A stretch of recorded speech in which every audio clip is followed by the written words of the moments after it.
This video tutorial will take a look at solving a quadratic equation by completing the square. We are going to solve the quadratic equation 3x squared minus 24x plus 36 equals 0 by using the strategy of completing the square. Our quadratic equation is currently in standard form, ax squared plus bx plus c equals 0. In our equation, a would be 3, b would be negative 24, and c would be positive 36.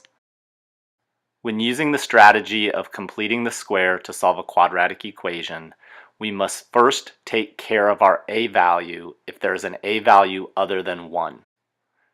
To take care of our a value, we are going to divide by 3.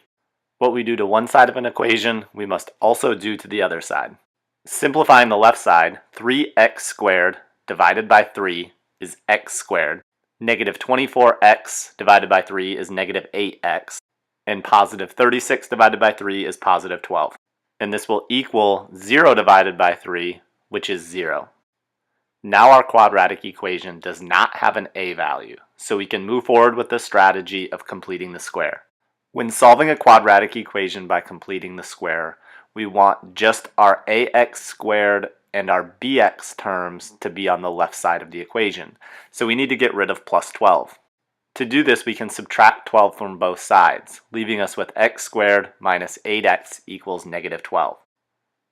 Now we have just our ax squared and our bx terms on the left side of the equation, so we can move forward and complete the square. Adding 16 will complete the square and make the left side of our equation a perfect square trinomial.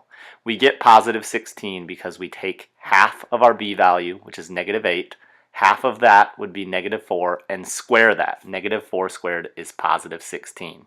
What we do to one side of an equation, we must also do to the other side. Simplifying negative 12 plus 16, we get 4.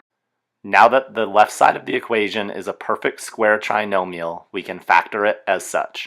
Factored, it would be x minus 4 squared equals 4. We want to get rid of the square on the left side of our equation. To do this, we square root. What we do to one side of an equation, we must also do to the other side. Simplifying the left side, the square root and the square cancel one another out, leaving us with just x minus 4. On the right side, the square root of 4 is positive and negative 2. At this point, it's helpful to break this down into two separate equations. X minus 4 equals positive 2, and x minus 4 equals negative 2. Solving the first equation, we find that x equals 6, and solving the second equation, we find that x equals 2.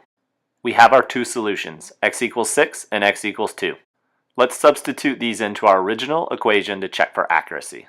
We can do this by substituting each solution in for both x's. We will start by substituting our first solution, 6, in for both x's. Now that we have substituted 6 in for both x's, we can simplify according to order of operations. Starting with exponents, we do 6 squared, which is 36. Then multiplication, 3 times 36 is 108. Still with multiplication, we do 24 times 6 is 144. 108 minus 144 is negative 36. And negative 36 plus 36 is 0. So our first solution, x equals 6, checks out. Let's substitute our second solution, x equals 2, in for both x's. Now that we have substituted 2 in for both x's, we can simplify according to order of operations. Exponents first, so 2 to the second power is 4. Then multiplication, 3 times 4 is 12. Still with multiplication, 24 times 2 is 48. 12 minus 48 is negative 36, and negative 36 plus 36 is 0. So our second solution, x equals 2, checks out. The solutions to this quadratic equation are x equals 6 and x equals 2.